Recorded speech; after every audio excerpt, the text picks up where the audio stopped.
सुप्रभात बच्चों। इससे पहले की वीडियो में हमने इस पाठ के बारे में, इसकी परिभाषा, इसके उदाहरण, इन सभी चीज़ों को समझने की कोशिश की थी। आज हम इस पाठ के अभ्यास प्रश्नों को हल करेंगे। तो आप जैसा कि यहाँ पे देख सकते हैं, अभ्यास का पहला प्रश्न है मिलान करो। तो यहाँ पे कुछ वाक्य दिए गए हैं और उसके आगे आपको भविष्यकाल, भूतकाल और वर्तमान काल दूसरे कॉलम में दिया गया है, जिससे आपको वाक्यों को ये कौन से काल के अनुसार लिखे गए हैं उनसे मिलाना है। तो एक उदाहरण के तौर पर दिया गया है राम नहा रहा है, तो यह कौन सा काल हो जाएगा? वर्तमान काल। जैसा कि हमने पहले ही पढ़ा था कि क्रिया के जिस रूप से हमें यह ज्ञात होता है कि काम अभी हो रहा है, तो वह कौन सा काल हो जाता है? वर्तमान काल। तो यहाँ पे रहा है लिखा हुआ है लास्ट में, इट मीन्स कि काम अभी किया जा रहा है प्रेजेंट टाइम में। तो ये कौन सा काल हो जाएगा? वर्तमान काल। दूसरा है मोहन स्कूल जाएगा। तो यहाँ पे जाएगा फ्यूचर की बात की जा रही है, मतलब भविष्य की बात की जा रही है। तो यह सेंटेंस आप किससे मैच कर देंगे? भविष्य काल से। तीसरा है मैंने अपना काम कर लिया, मतलब यह काम किया जा चुका है। तो अब यह वाक्य किससे मैच करेंगे आप? भूतकाल से। तो इसी तरह आगे भी 3 वाक्य लिखे हुए हैं। तुम कब आओगे? तो आपको तो समझ में आ ही गया होगा कि यहाँ कब की बात की जा रही है, कौन से समय की बात की जा रही है। मतलब यहाँ पे भविष्य की बात की जा रही है। फिर है उससे अगला वाक्य है मोहन पढ़ रहा है। पढ़ रहा है, तो यहाँ पे भी वर्तमान समय की बात की जा रही है, मतलब प्रेजेंट टाइम की बात की जा रही है। अगला वाक्य है तुम पार्क नहीं आए।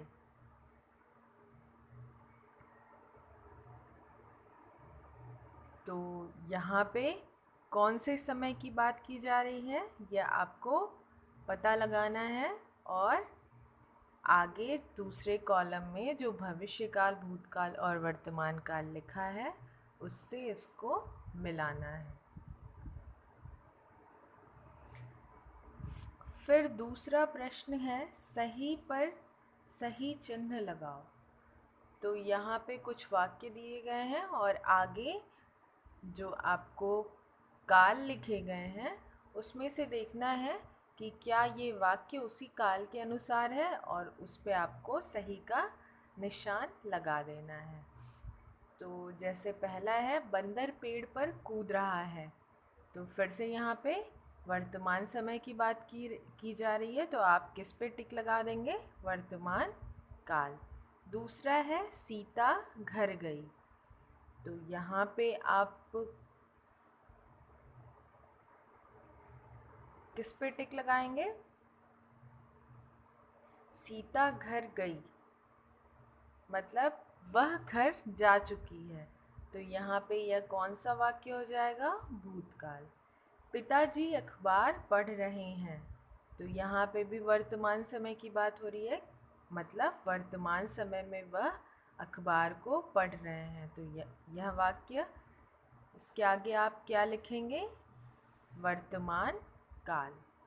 कल मेरी हिंदी की परीक्षा होगी, तो यहाँ पे आगे आने वाले समय की बात की जा रही है, मतलब कल मेरी हिंदी की परीक्षा होगी, तो यहाँ पे क्या हो जाएगा? भविष्य काल।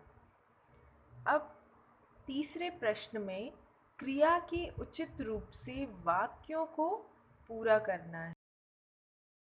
पहला वाक्य है सुनीता ने रोटी नहीं, और आगे आपको भूतकाल के अनुसार परिवर्तन करना है इसमें। तो क्या हो जाएगा?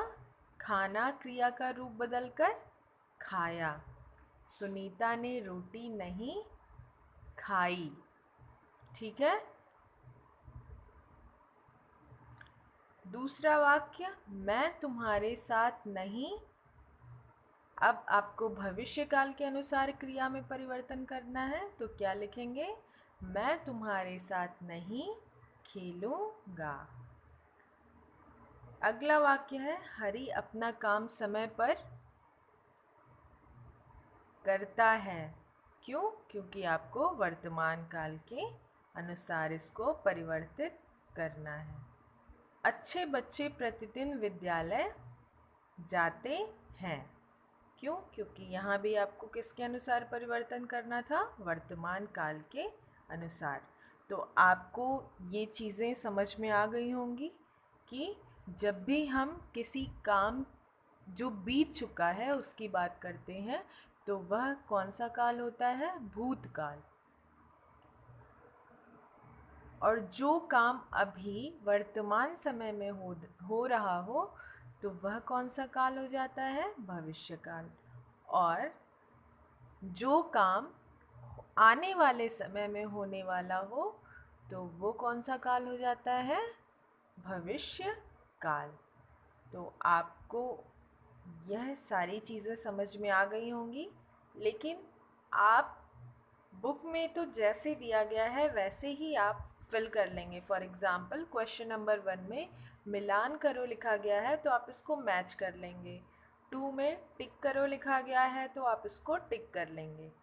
और 3rd में आप रिक्त स्थान भर लेंगे। लेकिन जब आप कॉपी में यह पहला प्रश्न करेंगे तो आप एक कॉलम में वाक्य लिखेंगे और उसके सामने उसका काल लिखेंगे। जैसे कि आप राम नहा रहा है कि ठीक सामने क्या लिखेंगे? वर्तमान काल। दूसरे वाक्य में मोहन स्कूल जाएगा, उसके सामने क्या लिखेंगे?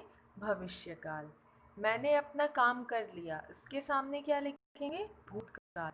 तो आप जब यह प्रश्न कॉपी में करेंगे तो आप उसका आंसर सामने सामने लिखेंगे, ना कि आप लाइंस ड्रॉ करके उसको मैच करेंगे।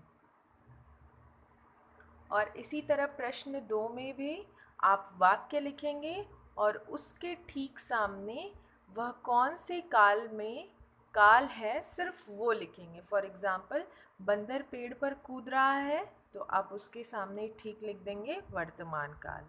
सीता घर गई, उसके सामने लिख देंगे भूतकाल। और तीसरे